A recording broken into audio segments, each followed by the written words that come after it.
This episode is sponsored by BetterHelp. When you feel like your best, fam, you can do anything. You can accomplish all those goals in your life, make sure your family's good, and even start, who knows, a mildly successful podcast. Sometimes life gets you bogged down. You might feel overwhelmed. You're not showing up every day the way that you want to. But working with a therapist can help you get closer to the best version of you. Because when you feel empowered, you're more prepared to take on everything that life throws at you. The benefits of therapy are endless. It's great to just check in with somebody who can give you some perspective on life. Make sure that you're meeting all the goals that you set for yourself in life. So whether or not you've been in therapy, now could be the time to give BetterHelp a shot. It's convenient, flexible, affordable, and entirely online. Just fill out their brief questionnaire. You get matched with a licensed therapist. You can switch therapists at any time for no additional charge. Couldn't be easier. If you want an empowered life, therapy can get you there. So visit BetterHelp.com/madaboutmovies today to get 10% off your first month. That's BetterHelp, HELP.com/madaboutmovies. Are there any Adam Sandler movies you want to talk about? Oh, man. That's my answer right there. Ladies and gentlemen, once again, make yourselves comfortable. I'm Kent Garrison. And I am Brian Gill. You are listening to Mad About Movies. Da, da, da, da, da, da, da. You sound insane. You realize that? Yeah. The whole world gone crazy. Are you serious? Ladies and gentlemen, it's showtime. Mad About Movies is a 1 hour long conversation concerning all things cinematic. First half of the show, we discuss movie news, movie rumors, movie rumblings, and talk about what is currently piquing our interest in Hollywood right now. For the second half of the show, we go over our chosen movie of the week and give you our opinions and review of it. As an added bonus, please stay tuned till the end of the show for our weekly recommends, in which each of us gives you something that you need to check out ASAP. This week, we're focusing our efforts on one particular film. What is that film, Brian? Sam Raimi's Oz the Great and Powerful. The Emerald City. You are here at last, and the prophecy shall be fulfilled. This is my sister, Evanora. I'm here to serve you. The royal treasure of Oz. It belongs to you, but only after you defeat the Wicked Witch. Yep, Oz the Great and Powerful. This is probably the first most anticipated movie of the year. It's definitely not the first big budget movie of the year, being Jack the Giant Slayer. So first big hit of the year. Definitely the first big name of the year to come out. Yeah. Definitely the first one that's been on the calendar for a couple of years that people have been circling. Right. So highly anticipated, and we're going to see if it led up to the hype. You'll have to stay tuned for that, though. But first, we're going to go over a little bit movie rumors, movie news, and stuff that we are currently talking about in the world of cinema. Brian, do you have anything you want to mention before I mention my stuff? No, I'll let you take the lead there. All right. Well, anyone that's a fan of Mad About Movies knows Brian and I are the Star Wars guys of this podcast. Yep. So luckily, there's always Star Wars news. You've mentioned your love for The Rock many a times on the show. And so there's Star Wars Rock news, believe it or not. All right. The Rock has said that he wants to play a Jedi in the new movie. Thoughts on that, Ryan? The most ripped Jedi of all time. Yeah. Oh man, I don't know about that. I mean, obviously, if I was The Rock, I would be saying that exact same thing right now. If I was any sort of celebrity with any sort of cred, I would be coming out right now and saying, "Hey, I just want to be a Jedi or an Ewok or an anything in Star Wars." So I get where he's coming from, but I feel like that would be too much of a gimmick. Samuel L. Jackson was one thing, and especially since he actually played like a character that, I mean, that might have been the best character in any of the prequels, but his character actually had some sort of weight to it. I cannot imagine The Rock wearing an Obi-Wan robe and wielding a lightsaber. That's just crazy.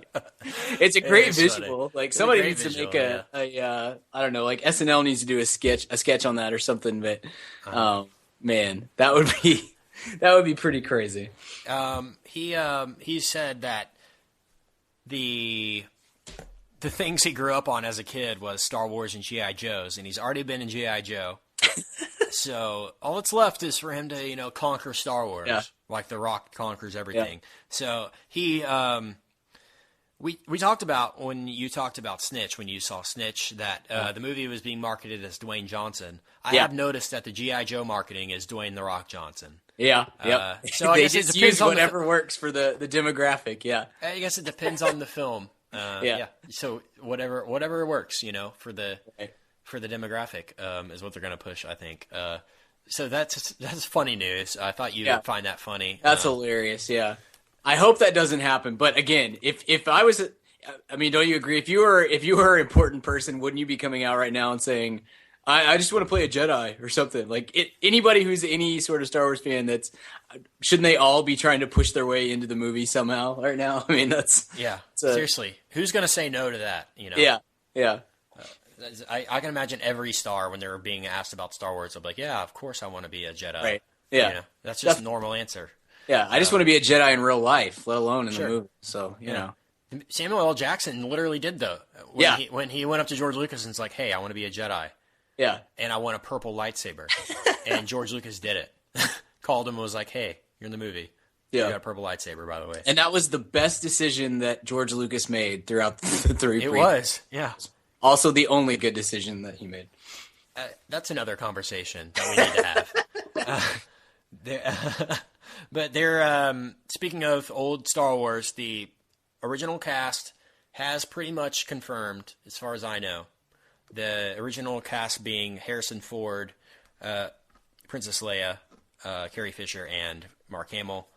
I saw an interview yesterday with Harrison Ford that said, and he verbatim said, "I'm excited. I'm looking forward to it." I think that was his direct quote. Yeah. So it's happening. Yeah. Thoughts on that?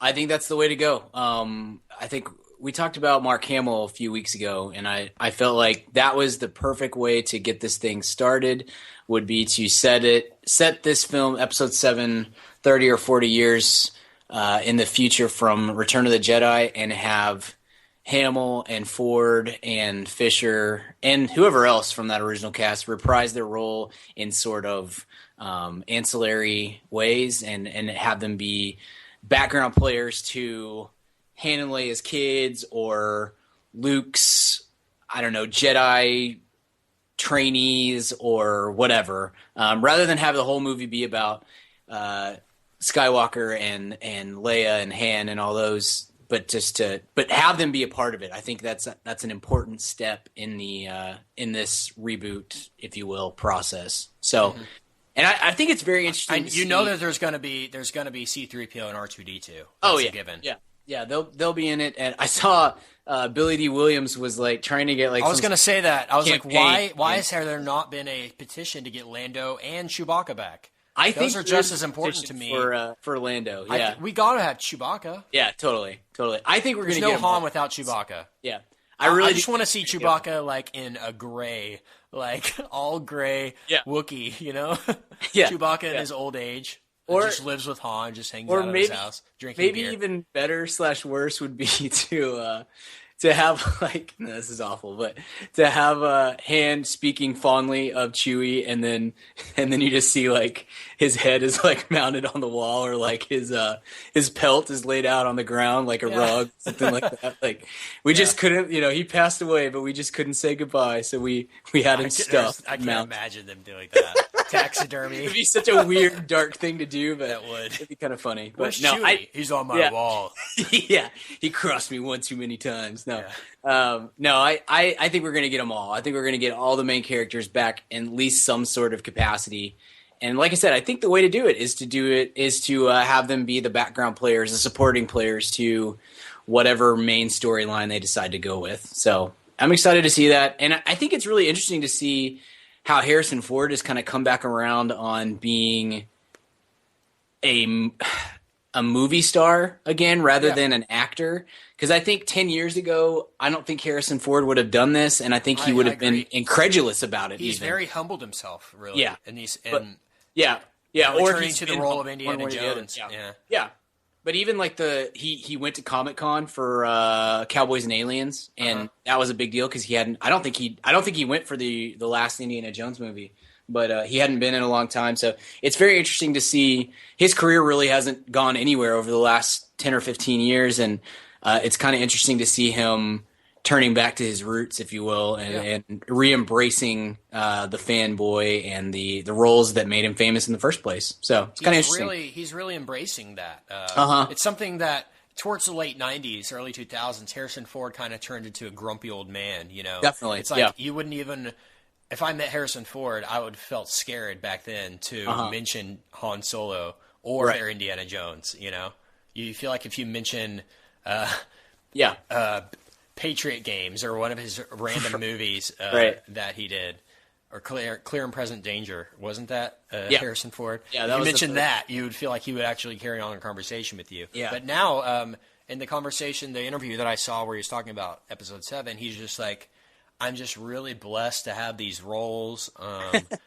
He's really embraced it, and I think he's just kind of seen the impact that those two characters alone have had on people. Right. And I'm excited that he's excited. I mean, I would not want Harrison Ford to do it if he didn't want to do it. I'm sure you're offering him probably $20 million to do it or something crazy, but even in a cameo. But he's excited. So that's all you can ask for from Harrison, because he has the capability of carrying a film if he wants to. Right. Looking forward to that. And is there any more Star Wars news? Any blurbs you've seen over the past few weeks? I think that's about all I've seen. Right after we finished our last podcast a couple weeks ago, I saw that Carrie Fisher had said she was definitely going to be in it, and then it came out maybe that was more of a joke or a rumor or something like that. But I really do. I think we're going to get them all. So that's exciting. That's the way it should be. Hopefully Han and Leia are married. You think? Yeah. Oh yeah, definitely. They'll be married and they'll have a kid. Yeah, I think that's. There's no way. I imagine. Any other way. I imagine Leia, Han being married, Luke being dead, and being and Luke in the ghost form, and being in the ghost form. Yeah, and being the wise Jedi, or that maybe for the first film he'll just be Obi-Wan. He'll be that old guy, you know. Yeah. He'll be there, but he might die midway through. But he won't be a ghost the first movie. I don't know. But I think that definitely Han and Leia are going to have a bigger role than Luke at this point. But that's just my prediction. It'll be interesting to see. It'll be interesting, yeah. But I'm glad the Helmer is J.J. Abrams. Can't ask for more. It's just so excited. So anytime we can mention that, I feel like we should. Also, I wanted to mention in movie news, there's the Bible miniseries is out. Have you been watching this? I haven't watched any of it. No. Have you heard anything about it? I've read some reviews. I've heard some people. I don't know if I've said this to our viewers, but I work for a church. So many of my Facebook friends and whatnot have commented on the Bible miniseries. I tend to stay away from any of that stuff and just accept that it's probably going to be pretty bad. But I do know a lot of people that are watching it. And I think I know what you're about to talk about too. So, what? Are you going to bring up the? No. I know what you're about to say. I'm not going to bring that up. I just wanted to bring up the fact that the Bible miniseries is out and it's doing well, I think. Yeah. And so there's a lot. The Bible is, for those of you who have not read the Bible, and that's probably a lot of you out there. Yeah. I've grown up reading the Bible for my whole life, so I'm familiar with its tellings and stories, but there's some really great stories in there. Regardless of what you believe, you can't deny that these are some great stories from a storytelling standpoint alone. So that being said, there's a lot of movies coming out or on the pipeline based on biblical properties in the Bible. One being Darren Aronofsky's Noah, which is, I believe, in post-production or just wrapped up. Russell Crowe, right? With Russell Crowe as Noah, right, and Anthony Hopkins as Methuselah.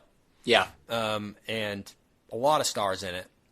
But so I'm really looking forward to that because Darren Aronofsky is one of the great filmmakers of our times. Coming off Black Swan, it's going to be awesome. I love The Fountain. I love the biblical aspect of that. So if he can bring something like that to Noah, I think that'll be good. So having said that, there are some other projects that are starting to details are starting to come out about. One being this is from Deadline. Tom Hooper, Ang Lee, and David Fincher and Steven Spielberg are all eyeing like biblical properties. Okay. But Steven Spielberg has been flirting with the idea of this film called Gods and Kings with Warner Brothers. It's about the life of Moses. Okay. He's been circling this for a long time. It's written by Adam Cooper / Bill Collage, I believe it's called. Okay. That's the one that I'm about to talk about. But the Spielberg one was called Gods and Kings, and he's passed it on to Ang Lee. So okay. I just wanted to mention that that might happen. A Moses themed movie directed by Ang Lee. So what do you think about that? That's an interesting combination. I think Life of Pi is one of the most openly spiritual movies that I've seen in a long time, and so I think Ang Lee's probably a pretty good fit to make a movie that is at least loosely based on a biblical story. So that's an interesting concept. Is this, and maybe I'm about to step on your toes for what you're about to say, but is this I saw that Christian Bale was potentially that's what I'm about to to talk about. So okay. I there's wasn't an sure Ang if that was the Lee same one. or not. There's Steven Spielberg was interested in one called Gods and Kings. He's now handed that off to Ang Lee. Okay. Or Ang Lee is interested in it. There's another one, a Moses movie called Exodus, written by Adam Cooper / Bill Collage. Okay. This is going to be directed by Ridley Scott. Yes, and it that was- stars okay. Christian Bale. Yeah. Sure. Okay. He could be Moses, Christian Bale. Okay. So it looks like we're going to get 2 Moses movies. Yeah. From 2 great directors. Yeah, well, that's another interesting one. I know you and I are both pretty big fans of Prometheus, and Prometheus has a whole lot of religious undertones. Right, yeah, it is interesting. He would go that way, the scientific route, and then go the biblical route.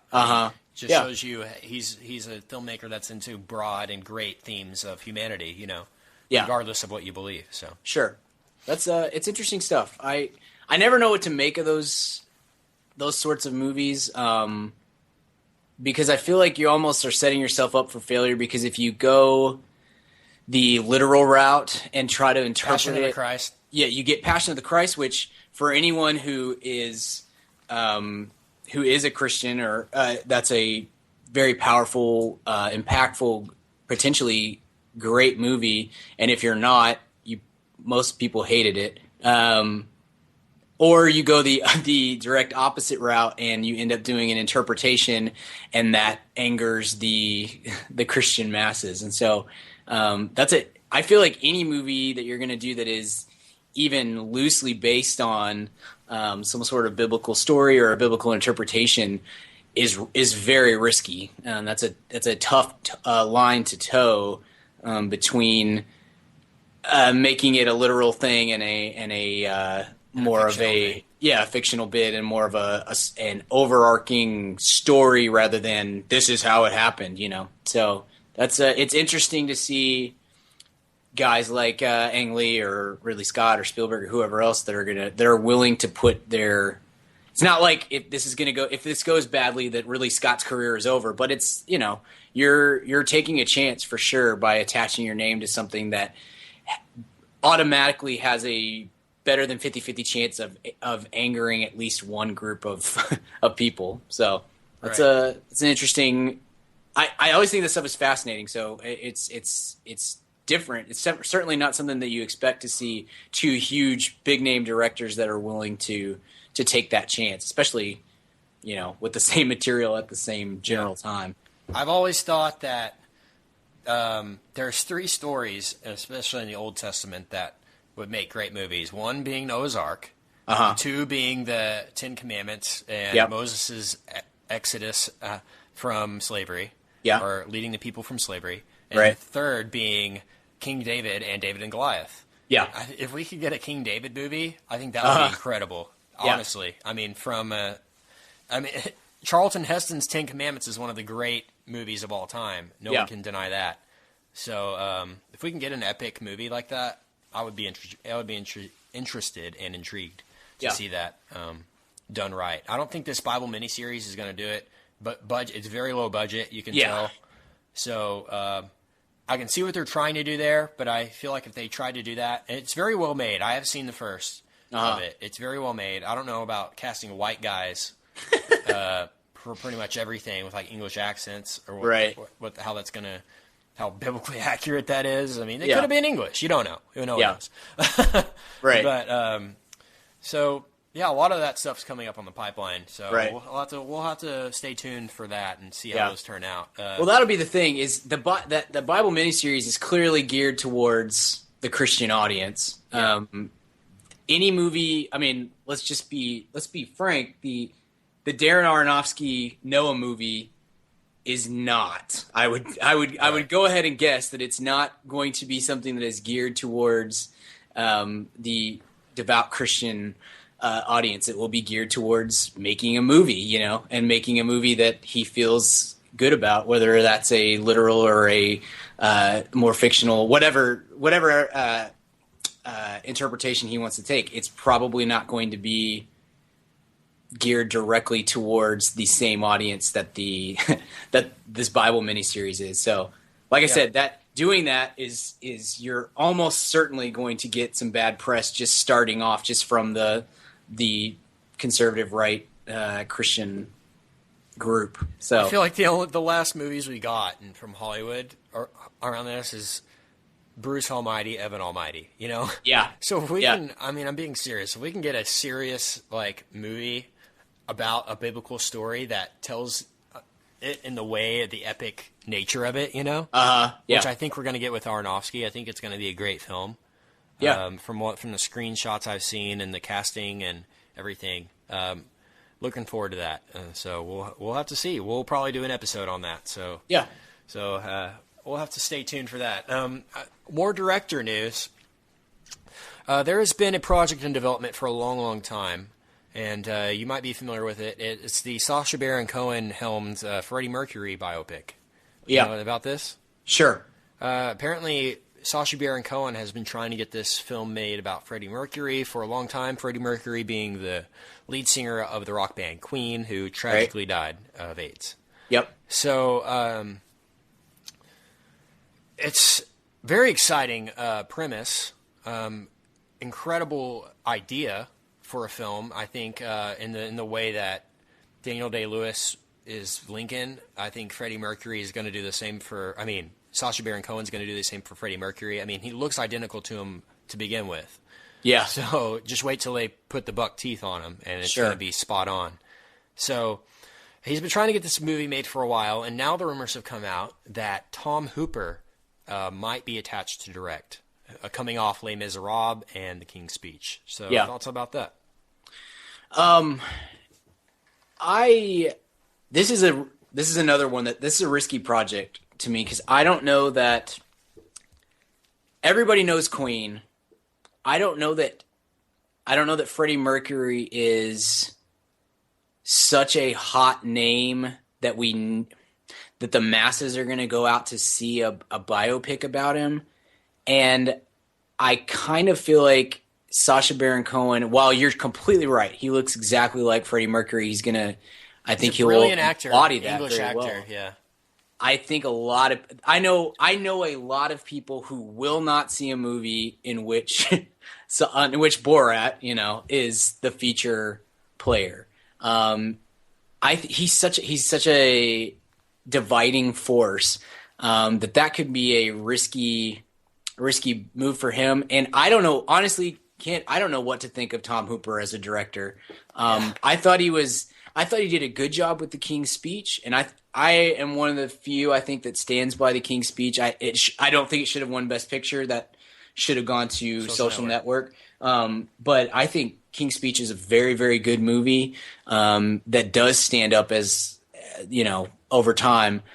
I don't know that he did a whole lot with that movie, but but he certainly didn't do anything to get in the way of it being good either.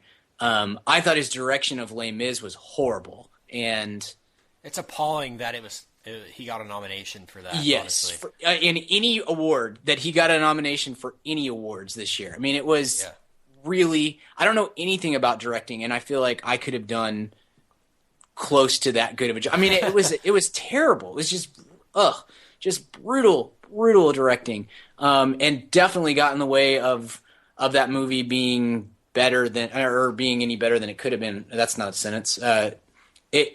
His direction definitely hindered that film. So I don't know what we're supposed to think of him as a director, and whether or not he is a good fit for this material or not. I honestly don't know, and that's not usually me. I usually have an opinion, right or wrong. I'm usually pretty opinionated, but I don't know that I just don't know what I'm supposed to expect from him from here on out. Yeah, I agree with that. It's an intriguing idea. I don't know if it'll be a movie for the masses, though. I think it'll be an indie pick. It'll be a low budget, maybe a $20 to $25 million budget movie that will probably be limited release. I don't know if it's going to be a tentpole film. Sure, and that's the way to go. If they're going to make that movie, that's the way to go. Yeah, because I just don't know that there's and maybe I'm just 100% off base, but I just don't know that there's a lot of audience. Potential there for a great performance and a great story. Yeah. Let's just hope that it works. Right. I mean, personally, I would be way more interested in the oft-rumored Jimi Hendrix biopic than I am, or even with Andre 3000 as Jimi Hendrix. Yes, Andre 3000. Yeah. I'd be way more interested in that than I am. And I very much appreciate what Queen. They're doing an Elton John biopic with Justin Timberlake. You hear about that? Is it based on his SNL bit? No, it's a real thing. Last week? Elton John handpicked Justin Timberlake to play him. That's pretty good. Movie. That's details are starting to come out. We'll have to talk about that on another episode. But I'm a big music guy. Sure. I toured in a band for 4 years, all around the world, playing music. LMFAO, right? Yeah. We are called LMFAO, and we had that song "Shot, Shot, Shot, Shot, Shot, Shot, Shot, yeah. Shot, Shot, Shot, Shot, right. Shot, Shot." Everybody, just shots. The best writing, really the best. No, I was not in that band, thankfully. But I'm really interested in these things. I thought the one thing that we can compare it to is Oliver Stone's The Doors, and I thought Val Kilmer was spot on in that movie. Yeah. And that's another thing when you say, well, he looks identical to Jim Morrison to begin with. So yeah, I think that's the same thing we have here. But luckily, Oliver Stone's not involved. One more thing I wanted to mention for movie news, unless you had anything else, nope. Is big story kind of this week in Hollywood was the Veronica Mars movie. Oh yeah, was funded completely by Kickstarter. And Kickstarter being a website where you go sign up and you put a project on there and people can donate to it to support it and to fund it. So Veronica Mars being a television show that got canceled, starring Kristen Bell, is going to make it to the movies because of a $3 million or $2 million donation that was raised in just under 9 hours. Crazy stuff. Incredible stuff and exciting. And what are your thoughts? Are you familiar with Veronica Mars at all? I have only watched the pilot and a random episode or two here and there. I liked it, but I do not like anything about high schoolers ever, except for Friday Night Lights. That's about the only show that I've ever really gotten into that was about that age group. And so my wife really likes it. I have my brother-in-law is really into it. And I know he's a big listener, so he was very excited about this, and immediately was posting stuff on Facebook and whatnot. I think it's cool. Being a fan of so many properties that did not get their due, like we talked about Firefly a couple of weeks ago. So I put myself in the shoes of all the Veronica Mars fans and think, what would it be like if this would have happened with Firefly 4 or 5 years ago before Joss Whedon blew up and turned into the Avengers and all that other stuff. And it's a very exciting thing. And I hope that it turns into a good representation of the series and therefore a good representation of what Kickstarter can do. Because Kickstarter is a great idea.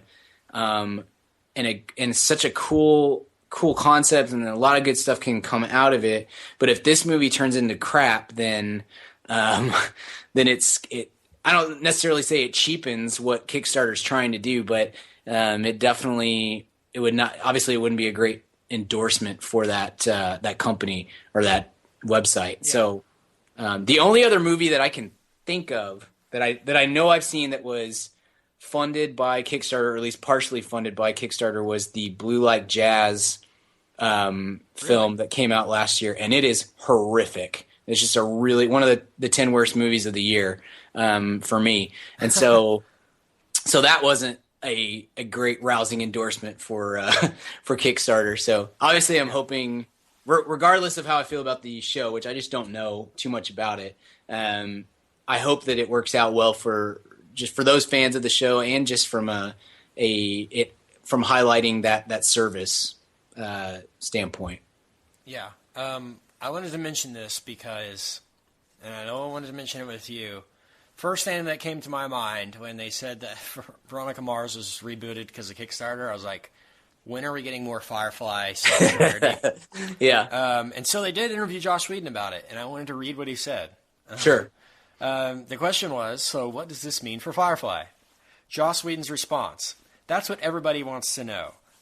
Yeah, my fourth feeling when I read about the Veronica Mars Kickstarter campaign was kind of dread, because I realized the only thing that will be on everyone's mind right now is for the Firefly reunion. I've said repeatedly that I would love to make another movie with these guys, and that remains the case. But it also remains the case that I am booked up by Marvel for the next 3 years, and I haven't been able to get Dr. Horrible 2 off the ground because of that.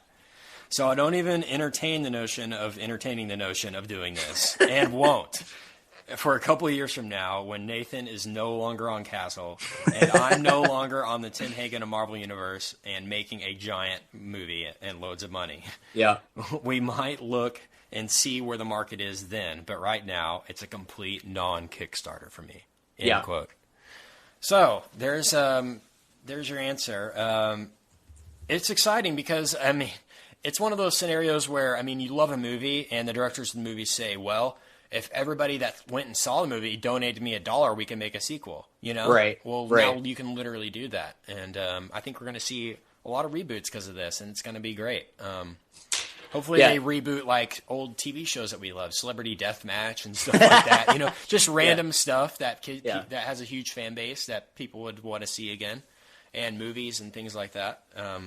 So who knows? Maybe Arrested Development will kickstart after because they're only doing one season on Netflix, they say. Right. So who knows? This is exciting stuff.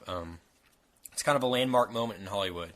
It really is. It's going to be an interesting kind of test case for where we're going to go from here, because that's a huge deal. Kickstarter has always been used for, I need $25,000 to make a documentary about some obscure band, things like that. I don't know what the record amount of donations is for Kickstarter, but I would imagine that this is one of the biggest campaigns they've ever done. And if this turns out well and the movie makes money, then this is a potentially groundbreaking thing for how this is truly the viewer getting to choose what movies they see, and that's an interesting concept.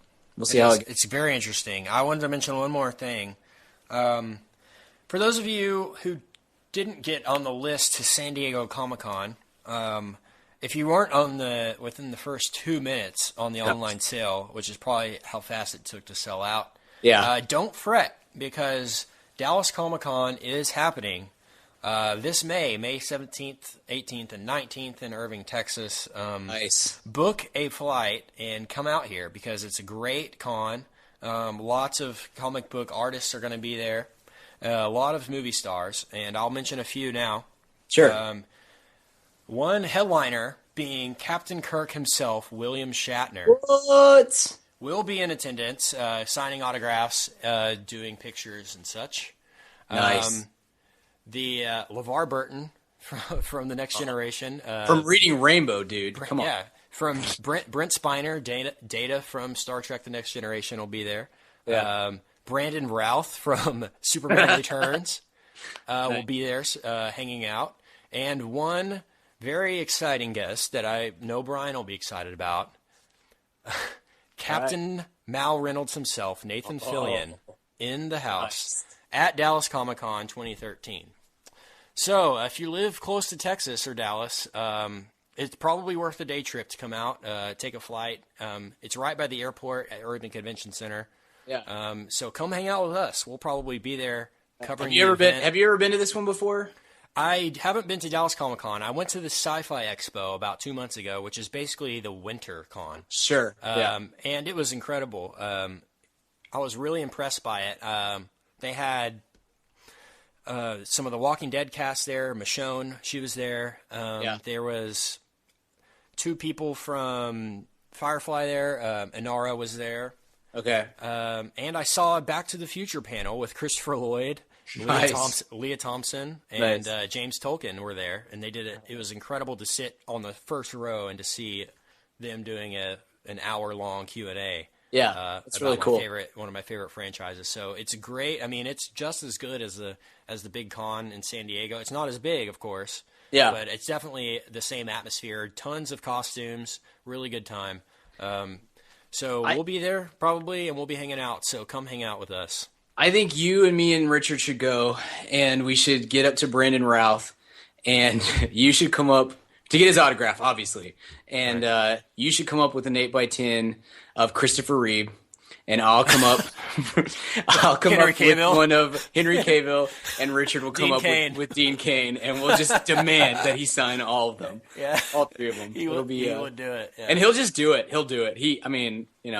What can he say back to us? Oh, sorry, I was the worst Superman ever. That's his whole life now is going to cons. Yeah. Yeah. It'll be to try to work off his name for that disgusting portrayal. So yeah, May 17th, 18th, 19th, 2013. Make it there. Shout out to Kathy who hooked it up at the Sci-Fi Expo, and she'll probably hook it up again this time for Mad About Movies. So stoked about that. Coming up in May. Anything else you want to mention movie news before we talk about Oz? No, man. Let's do it. Hey, man, fam, question for you. Do you own a small business, or are you a boss? Are you looking to hire awesome people, but you just can't find somebody to fill that role? Well, let me tell you about ZipRecruiter.com. With ZipRecruiter, you can post your job to 100-plus job sites, all with one click. In fact, over 80% of jobs posted on ZipRecruiter get a qualified candidate in just 24 hours. Find out today why ZipRecruiter has been used by businesses of all sizes to find the most qualified job candidates with immediate results. That's why ZipRecruiter is different. Unlike other job sites, ZipRecruiter doesn't depend on candidates finding you. It finds them. Right now, you can post your jobs for free on ZipRecruiter by going to ZipRecruiter.com/mad. That's ZipRecruiter.com/mad. One more time, try it for free. Go to ZipRecruiter.com/mad. Thanks to ZipRecruiter for supporting this episode of the Mad About Movies podcast. Hey, what's up, ma'am fam? Kent here. And yes, if you're hearing from me, you know it's time to talk about Blue Apron. If you haven't tried out Blue Apron by now, what the heck are you even doing? Blue Apron is the #1 fresh ingredient and recipe delivery service in the country. They deliver fresh meals straight to your door. All the food is fresh, it's sourced from local farms, and there's no wasted ingredients. I've been a Blue Apron subscriber for a long time now, and they have still, to this day, never let me down. There's tons of variety. Some featured upcoming meals include summer vegetable and egg paninis, soy glazed pork and rice cakes, skillet vegetable chili with cheddar drop biscuits, holy crap, and garlic butter shrimp and corn with green bean salad. So take it from me. Try out Blue Apron now. Go to blueapron.com/mad. That's blueapron.com/mad. Get 3 meals on us for free. Nothing goes better with a movie than dinner. So check out Blue Apron, blueapron.com/mad. Blue Apron, a better way to cook. Get our Oz on. Great wizard from Kansas, I've waited for you to come and set things right. Me?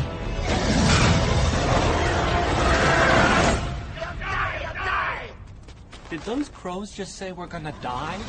All right, Brian. Oz the Great and Powerful. I have resisted talking to you about this until we get on the podcast. I know you probably... I didn't read your review on your website because I wanted to talk about it. Well, no one else did either, so it's fine. So, well, let's talk about it now. Thoughts on Oz the Great and Powerful? All right. I feel like I have to say I had a lot of bias against this movie going in from a lot of reasons.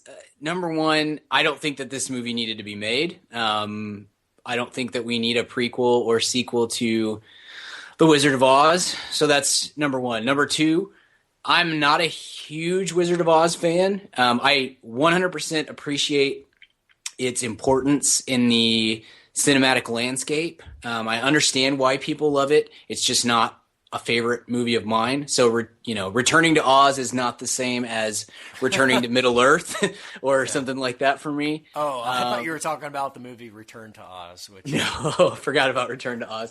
That doesn't even deserve a mention. No, strike that from the record. We did not mention Return to Oz. No, and Third Strike, I was very much into I was much more into this movie when Robert Downey Jr. was going to be the guy. And then it dropped to Jude Law, and I was like, yeah, I'm still pretty interested. And then it went to James Franco, and as I've mentioned before, I don't like James Franco and don't find him very appealing most of the time. So, all that to say, I was not excited about the Oz, the Great and Powerful. I'm going to keep calling it the Great and Powerful Oz because I can't get that through my head. Just call it Oz. It's Oz. Yeah. But add in the fact that it looks exactly like Alice in Wonderland, which I hate. Suffice to say, I was not excited about this movie. And so I hated the first 30 minutes of this movie. Okay. Hated it. Not to the point of walked out, but definitely to the point of I was rolling my eyes and sighing heavily and probably being that annoying guy that you texted me, I think, 5 minutes into it and said, the dialogue in this movie is unbearable. Yes. Or something to that effect. Yes. And I knew what you were talking about because I agree with you, but I think it pays off. Go ahead.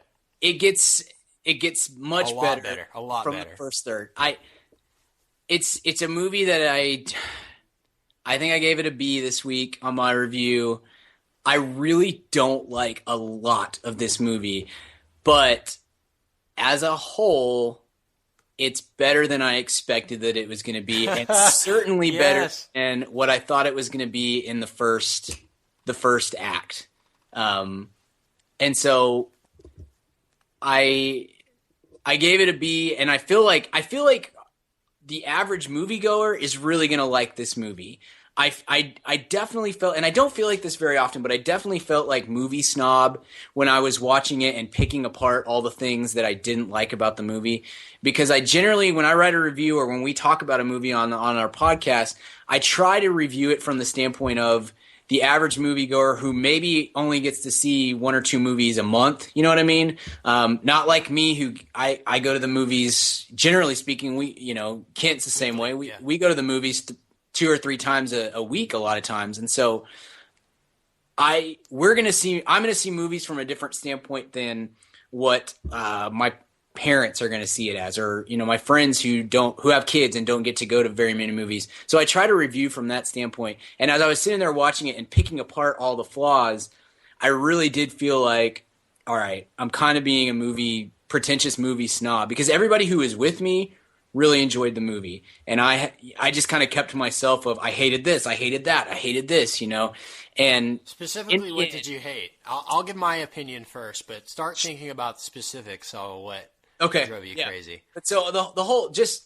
to wrap up my rant, that as a whole, to me it's a B, and that's honestly that's about as good as that's far better than I would have believed that I would give this movie coming in. So kudos to Sam Raimi, I guess, for making this movie much more enjoyable and much more likable than I thought it was going to be, and certainly much better than I thought it was going to be after the first act.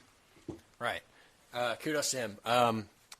It's funny you say that, because that's almost the exact same reaction that I had. Coming into the movie, I didn't expect anything really at all. I expected it, honestly, to suck. Yeah. I expected to walk out being like, well, that was a lame... I expected it to be like Alice in Wonderland, except worse, because Tim Burton wasn't, like, in charge of the trippy visuals. You know, at least you get that with Burton's work. And Sam Raimi hasn't really done anything big like this in a long time. It's a Disney taking over a property that it doesn't really own, technically. Yeah. And so I was really nervous that they weren't going to be able to say anything except the word Oz. And a lot of that surprised me. Like, they were able to talk, like, say Yellow Brick Road and show Yellow Brick Road. Like, I didn't think that was in the cards at all. And so when the Yellow Brick Road showed up, I actually smiled, and I was like, well, thank you for at least giving us something that we know about, and not just throwing in, like, bull crap and saying it's Oz because it's mysterious and magical. You know, it's not. It's not what the fans want to see. We want to see Munchkins, and we want to see flying monkeys, and we want to see all that. So, having said that, I was very surprised at how good this movie was. I'm going to say it.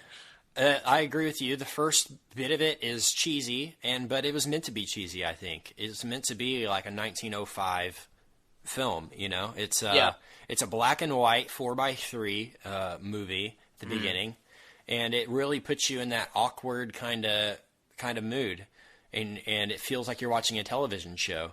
But I think all that was on purpose. And when it kicks into right when he gets on the hot air balloon, it gets really good. I mean, the CGI gets amazing. I don't know if you saw it in 3D, but there's some great 3D effects during the tornado sequence with stuff floating around. And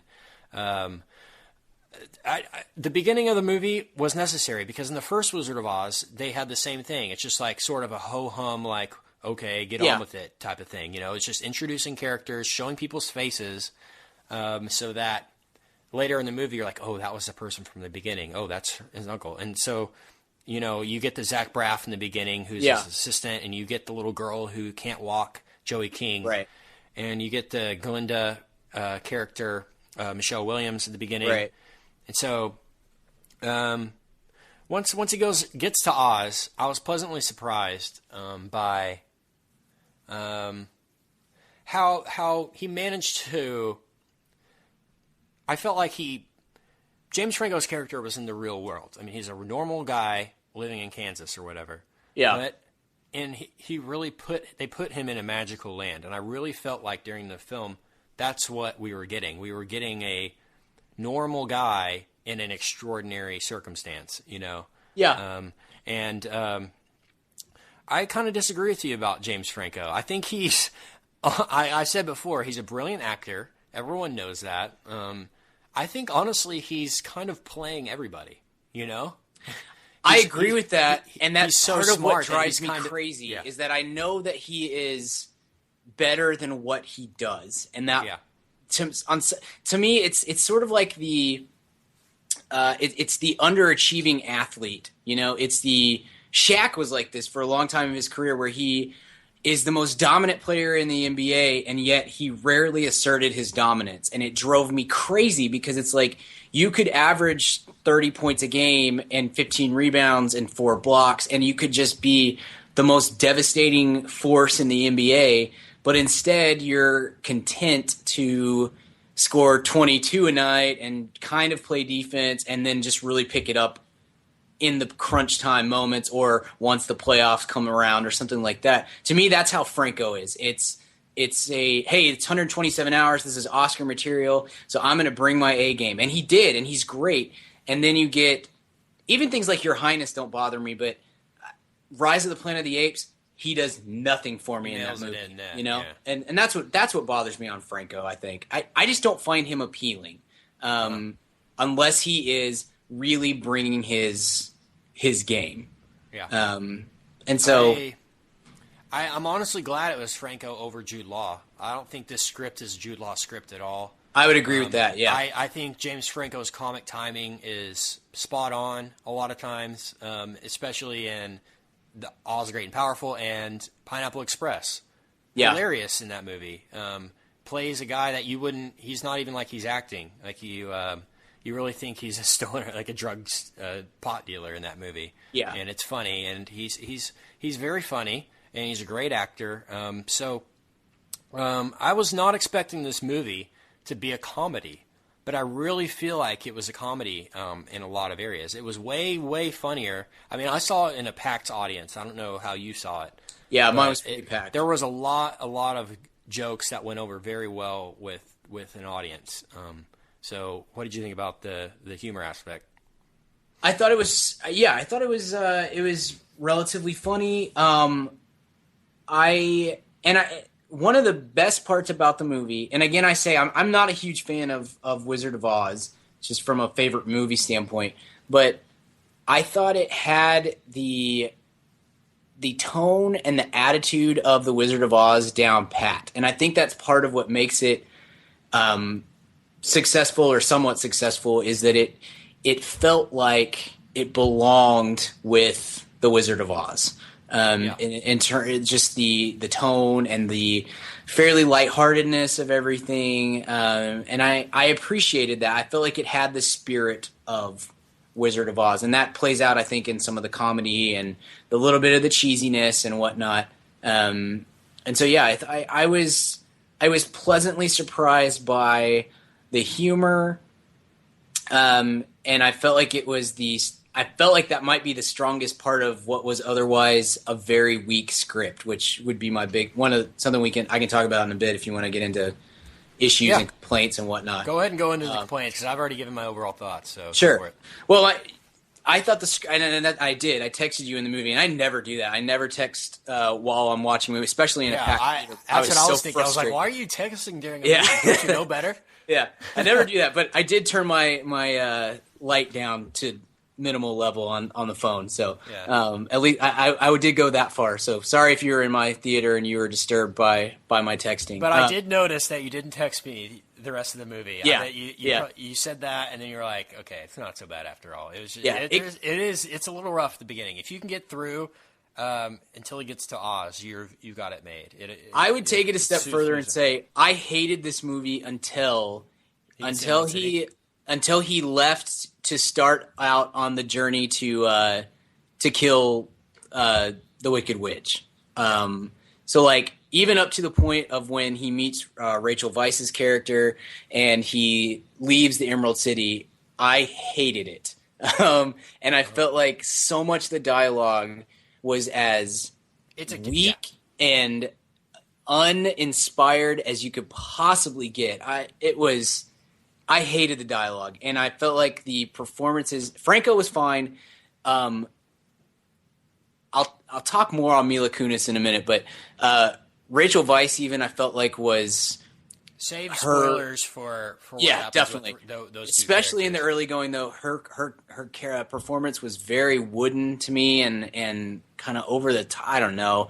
I wasn't digging it at all. Once he got on the road with Finley, the flying monkey, who was my favorite part of the movie by far. I thought Zach Braff did the voiceover for the monkey, and his portion of the film. He's also the funniest part of the film. I felt like he's hilarious. Yeah, like, honestly, I really enjoyed that. They had written for that character was every line was funny almost. Yeah, it was. Yeah, I agree. It was a necessary character. I mean, a lot of times a little sidekick like that, you're like, okay, just leave already. You're not funny, like Jar Jar, you know? Right. Yeah. But this is the opposite. This is the Jar Jar you want, the one that's funny that audiences want. Yes. And it was very, very needed. I can't imagine enjoying this movie without Finley in it. That's his name in the movie. I totally 100% agree. Once Oz gets on the road with Finley, and then they meet China Girl, who is also great, and then end up tracking down Michelle Williams' character. Once we got to that point, I appreciated it more and more, and I felt like it took off from there, and that the second and third act were were very were good to even had some moments of very good. The third act specifically, and I'll talk about it, was very well done. Yeah. It paid off at the end. I was very satisfied with how, and very excited when the third act came along, because I was so happy with what was going to happen. So we'll talk about that in a second, but go ahead and keep talking about what you did. Once it got to that point, I was fine. The other thing that drive me, again, I want to come back and talk about Mila Kunis in a minute, but I hate the setup because I'm so tired of seeing fantasy movies that involve, like, the key plot point involves someone, in this case Oz, being the chosen one to fulfill a prophecy. I don't. If it's necessary for the film or the book or the whatever, okay. Harry Potter, totally fine with that. The Matrix, totally worked with that. And so on and so forth. Yeah, Alice in Wonderland didn't work? Say that again, I'm sorry. Alice in Wonderland? Ugh. That's what they say. They said you'd come back. Yes. Frustrating. But as soon as he gets... I mean, I'm talking... If you haven't seen the movie, literally, he lands in Oz. He gets out of... No one has spoken. He gets out of the water... And Mila Kunis says, "You're the chosen one. You're the embodiment of the prophecy." And I went, ugh. And like really made everybody around me angry because it's such a crutch. And it's such a writing crutch that we always have. Oh, it's a fantasy? Well, somebody's got to be the chosen one. I guess I should have been prepared for that coming in. But to me, there was no indication that there's no reason for that to be part of the story. It's just lazy. We could have, especially when you already know that he does become the chosen one. Yes, it's totally, a prequel. It's not like, oh well, let's stay tuned till the end of the movie to see if he fulfills the destiny. Right. He does fulfill the destiny. The audience knows that already. Yeah. So to me, I was really frustrated by that, and so that probably led to some of my anger towards the movie leading up to, really started getting going. But I'm not impressed with the script. The dialogue, again, was bad, and I really, really dislike using the bit of the prophecy when it doesn't need to happen. And I really felt like this was one that definitely didn't need to be part of it. So those are my big complaints, other than... I'll talk about what I liked, and then you can... go for it. Like I said, I liked the fact that it was funny, but I like the unpredictableness of it. Spoilers coming up right now for Oz the Great and Powerful from now on. So if you don't want to be spoiled, go see the movie. Spoilers coming. I like the unpredictableness of it because going in and up until I would say midway through the movie, I thought that Rachel Weisz's character was going to become the Wicked Witch of the West. Didn't happen. And I was kind of shocked by that, to be honest. Were you? I think I would have been. I had seen a tweet a couple of days before I saw the movie in which somebody, it wasn't a spoiler, it was somebody who hadn't seen the movie yet. They said, I wish I could remember who this person was. Somebody tweeted something about, I bet you $100 that Mila Kunis turns out to be the Wicked Witch. And at that point, as soon as they said that, I thought, oh, you know what? I bet you're right. I bet that's it was disappointing. That's what's going to happen. Yeah. It was very disappointing because I had even seen pictures of the Wicked Witch, press shots. Looked nothing like Mila Kunis. Looks nothing like her at all, yeah. Very, very misleading, and very good job of them keeping that a secret because it shocked me. Honestly, the way they set up Rachel Weisz's character, and within a minute, she's wearing all black. She's in lace. She's in the Wicked Witch outfit almost. Right. So you're like, well, that's obviously going to be her. Right. But it doesn't turn out that way, and it was cool. I thought it was cool the way they did it, and the way they explain things. I mean, I feel like Sam Raimi, especially with Spider-Man, he did a good job of centering it in reality. Mm-hmm. That being the physics of Spider-Man swinging. You feel like that he really did the research on what it would really be like to swing that high, what it would look like, things like that. And Dr. Octopus, like what it would really be like to have real metal tentacles that were actually working on your back, things like that. Yeah. So I feel like they took a lot of the stuff from the original Wizard of Oz, tried to explain it with reality. No, most notably the third act, when you find out that James Franco's character Oz is going to kill the Wicked Witch or destroy her sister by tricking them. Not by doing some witchcraft, by literally paying a prank. And when I found that out, I was so happy. I was like, this is going to turn into something awesome. Totally, yeah. I really like that part as well. This is going to come like a Home Alone, like... yeah. You know what I mean? Like, like a nostalgic... everybody teaming up together. Sure. Like even in Hook, I could mention that. Yeah. That's a good comparison. Where the Lost Boys take on Captain Hook. You know what I mean? And it paid off in every single way. The way that Oz talks about the Wizard of Menlo Park, Thomas Edison, being his idol, and how he uses Thomas Edison's inventions in his show and in his act to fool people. Most notably, the projector that he has them build and projects his face onto smoke, explaining the whole Wizard of Oz's face in the Wizard of Oz. When Dorothy walks in the palace and sees his face. Yeah.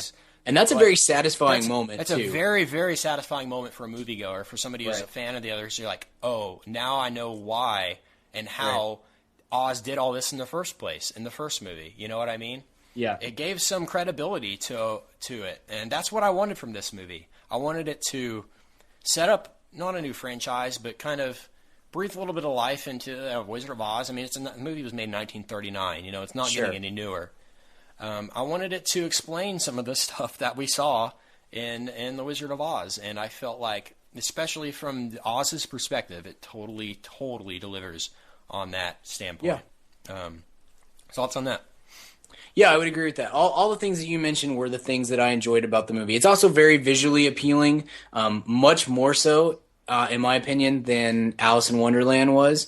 I kind of hated the set design, whether it was a real set or CGI, it doesn't really matter. The set design and the visuals of Alice in Wonderland were very ugly to me, and I did not like them. This was a lot prettier than it looked great. But yeah, you're right. The things you mentioned were very appealing. I very much enjoyed the con man aspect of Oz's character, the Oz character, and the way that he used that as the film comes to its conclusion. As you mentioned, like I said it earlier, the Finley, the monkey, was great. The China doll was also really good. Those are my two favorite, by far, the characters that I enjoyed the most out of the movie. I agree with Finley that, and the China girl, and Michelle Williams, I thought was pretty solid too.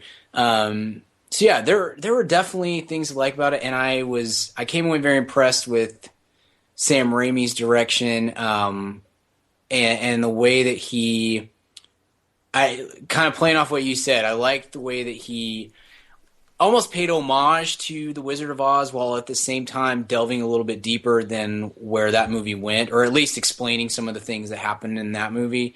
That was a good way to go, and it was a step that I think a lot of directors miss when they do this sort of prequel, remake, reboot type thing, the phenomenon, if you will, that is kind of taken over Hollywood. I feel like a lot of times we either get stuck in paying homage to the point of we don't create anything new, or we try so hard to create new that we disrespect what came before. You know what I mean? And from that standpoint, Raimi did a great job of finding the right balance between those two things and bringing that to life.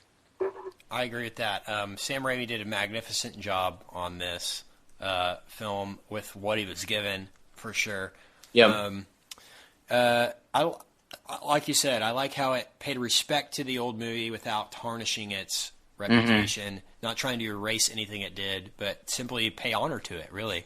Right. And I like the overall. I mean, the overall theme of this movie is the same as the original. Even Oz says it in Oz the Great and Powerful. He's like, it's not about, I don't know if he says it this word for word, but to some effect he says it's not about actually doing it. It's about believing it, It's right. about, if you see somebody doing something incredible, you believe it's magic, whether it's magic or not. Do you know what I mean? Right. It's about tricking. It's about what if you believe it, it's true.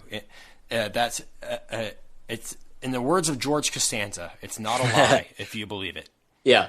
So, I mean, in a world where people are sneaking into White House dinners by just walking in the doors, you know, yeah. Act like you belong and nobody will question you. Right. Do you know what I'm saying? Yeah. That's the overall theme I got from this. Sure.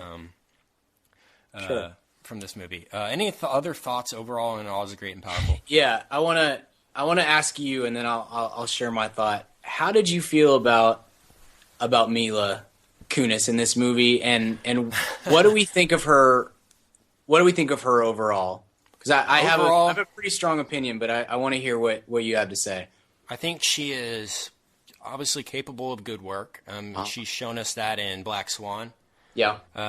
Most notably, I was shocked, honestly, like I said, when she became the Wicked Witch of the West. Couldn't believe she would even accept that role, to be honest. A villain, you know? Right. She kind of annoys me a little bit. She's obviously beautiful. Yeah. I don't know if she picks the right movies all the time. She's kind of redundant seeing her on TV every 10 seconds with that 70s show and Family Guy being on every rerun on every channel. But one thing that confused me was why was Mila Kunis's character had an American accent, but her sister had an English accent. Yeah, that's a good. That's a whole other she does. thing. Yeah, and you didn't even probably notice it, but it was the first thing I noticed. I was like, how are they sisters if they're from two different countries? Right.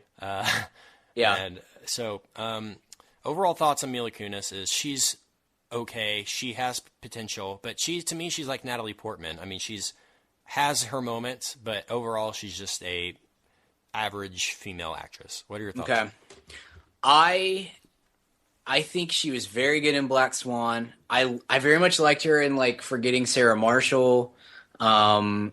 She was pretty good in Ted. She's good in comedic roles, and then randomly Black Swan. She's very good in that too. Close your eyes though, and you get Meg Griffin. That's what I can't get out of my head. Yeah, that's true.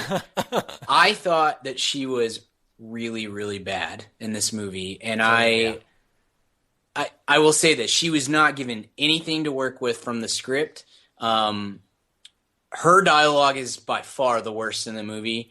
And that one scene, the scene where Oz comes to Oz, and oh my gosh, she talks to him, and then they have the little campfire thing. Yes, that was unbearable. That was it was so bad. It was so bad, and so that's not all her fault, you know. But I felt like in the first half of the movie, everything she did was just so wooden and almost monotone, you know? I mean, there was just nothing there, and she was overplaying the naive young girl thing so hard. And then she turned into the Wicked Witch, and it was so over the top and so almost ridiculous. And I really did not like her performance. I think that she might have been worth, like, if you'd put somebody in the role who, it's not all her fault. If her part had been written better, and if somebody in her shoes had given a better performance, I might have gone up to a B+ or an A-. I mean, she really dragged the movie down for me.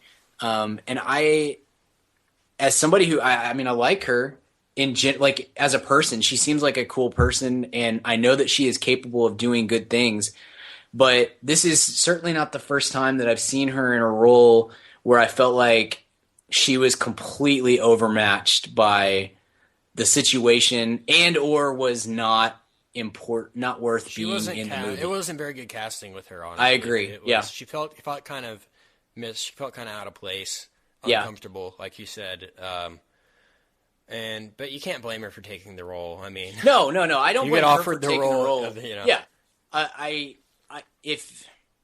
I feel like Raimi or whoever cast her made a poor choice in doing that, and they cast her solely for her star power, not because she belonged in the movie. So yeah, you know what I mean? She drove me crazy. I was really, really disappointed in how bad she was. So I don't know what that means for her moving forward. It's not like if she's in a movie I'm not going to see it, but I'm looking at her IMDb right now, and I feel like since, man, almost everything that she's been in outside of Family Guy and that 70s show and whatnot, I could honestly take it or leave it as far as the movie goes, The and only thing that especially stands as out far is as Black she Swan, goes. honestly. Black Swan. I really like Book of Eli, which I know that's kind of a random movie. But her character, I don't know if you've seen that movie or not, but her character in that movie is completely worthless. There is absolutely no reason for her character to be in the movie. It's terrible. So anyway, sorry if Mila's listening. I really like you in person. I need you to do something better than this because, man, she was bad. What does she have coming up? Jupiter Ascending, it says. Oh, Wachowskis. Yeah. So, a Wachowskis movie with Channing Tatum and Mila Kunis. So we'll see about that. Yeah. I'm sure that'll be another Cloud Atlas type. Yeah. Which we are reviewing, Brian, eventually. This May when it's released on Blu-ray and DVD. Sure. Any other thoughts on Oz Great and Powerful? No, that's all I've got. I've offended Mila Kunis, so I feel like I've done my job. Yeah. Well, I think the overall thoughts on this movie is, and pretty much everyone I've spoken to about it has said it was better than I had expected. Yeah. And I think that's what you can expect. Expect it to be take your kids to it. It's definitely a fun family movie. It's definitely, there's some adult humor in there, but it's over kids' heads. Yeah. Like the whole, why didn't you knock? There's a sock on the door. Yeah. And stuff like that. And the guy in the back of the carnival drinking whiskey and stuff like that. Like small little stuff, but nothing that's going to offend. Nothing really. Nothing inappropriate. It's a fun. I would say you can definitely do a lot worse in a family movie than this, for sure. Yeah, you're definitely and right. it honestly makes me excited that Disney's helming Star Wars. I mean, they have good taste. I mean, if they can turn a mediocre, actually god-awful script into this, imagine what J.J. Abrams can do with Star Wars. You know what I mean? And with that company. All right, Brian, go ahead with Weekly Recommends. All right.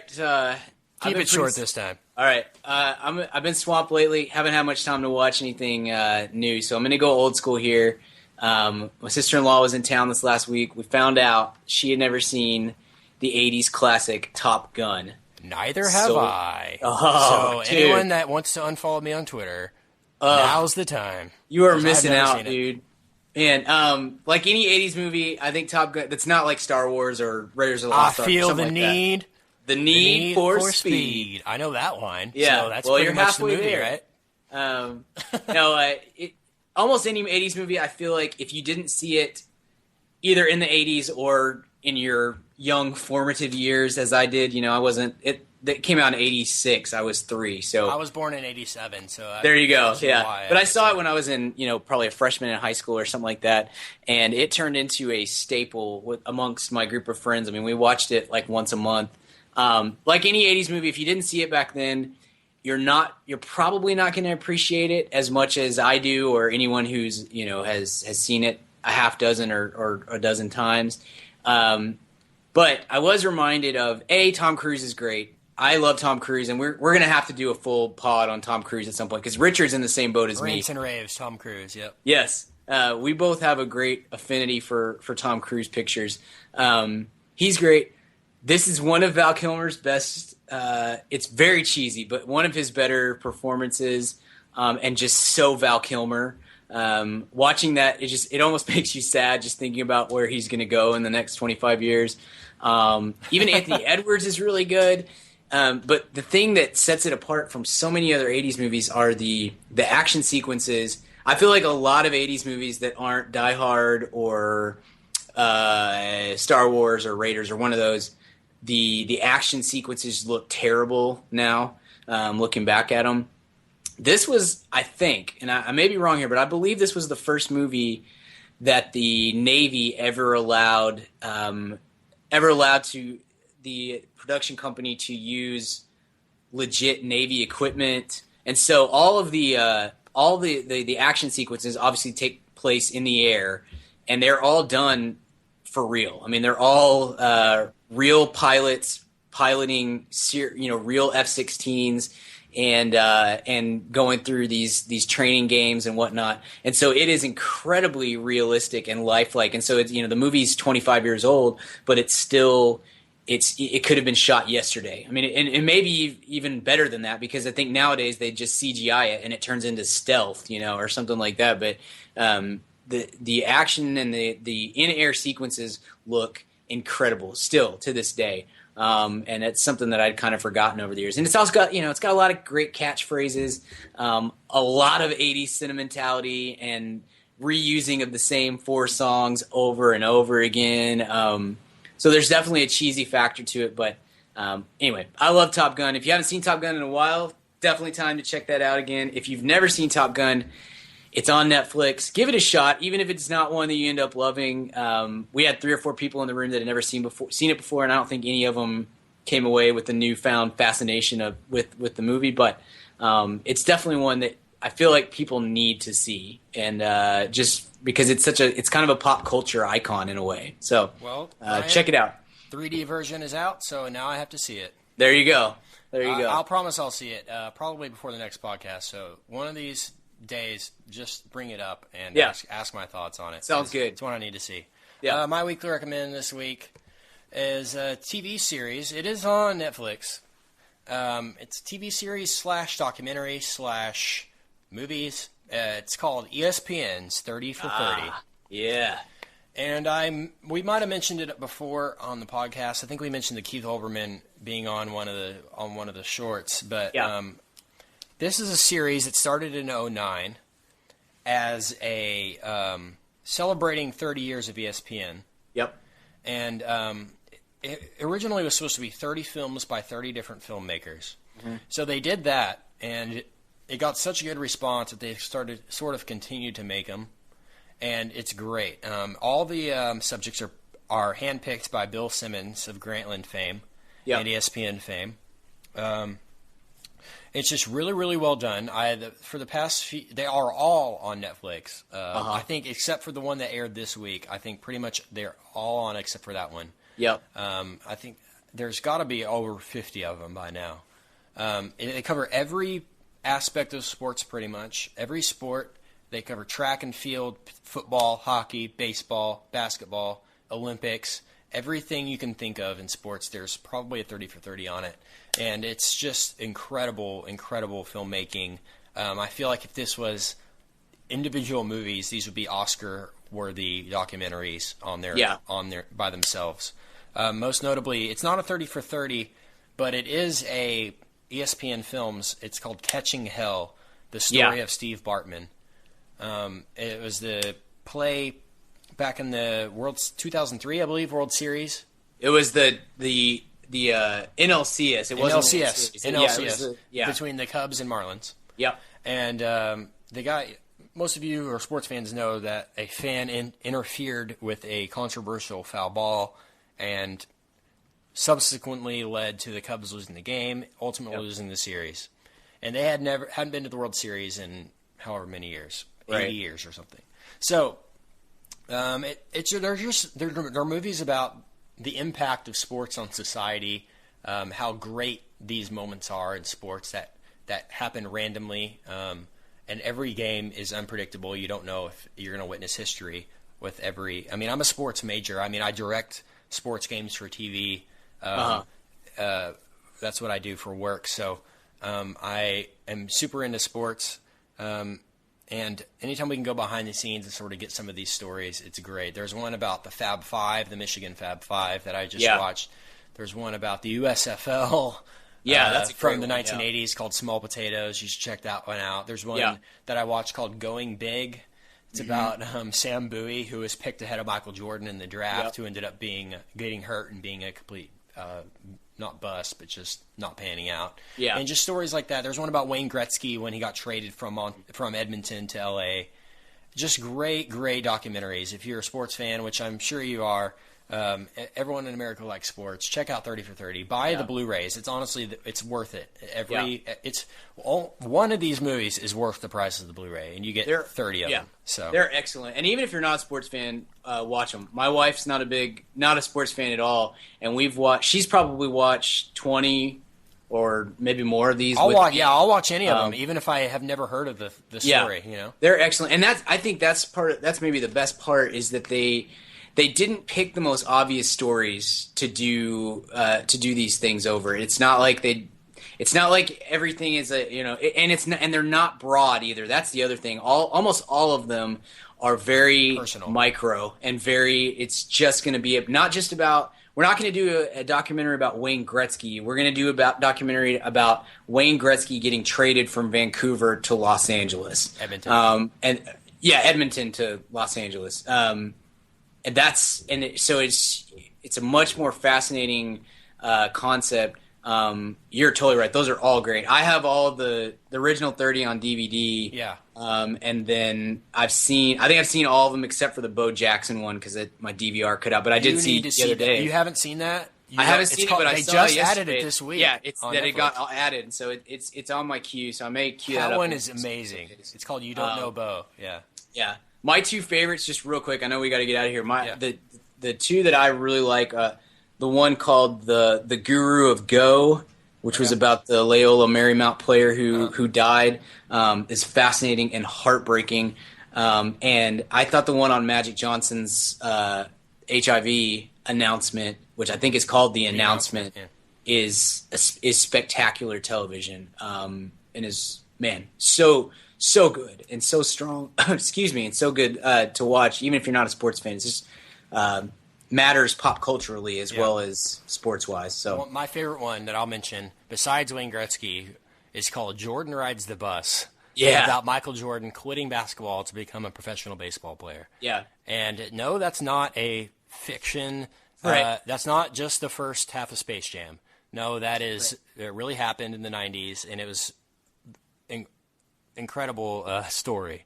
Yeah. So the fact that they documented it is great, and it's a great documentary. So check out 30 for 30. Buy it, download it. Check it out ASAP. Anything else you want to mention today on the podcast, Brian, before we get out of here? No, man. You can find, if you're interested in following my work, you can find my piece, my art. Really? Art? Goodness gracious. My movie reviews and stuff. And I guess art pieces as well. Maybe I'll get to that eventually. It's poetry. Yeah. On the soapboxoffice.com. And you can follow me on Twitter at bgill12.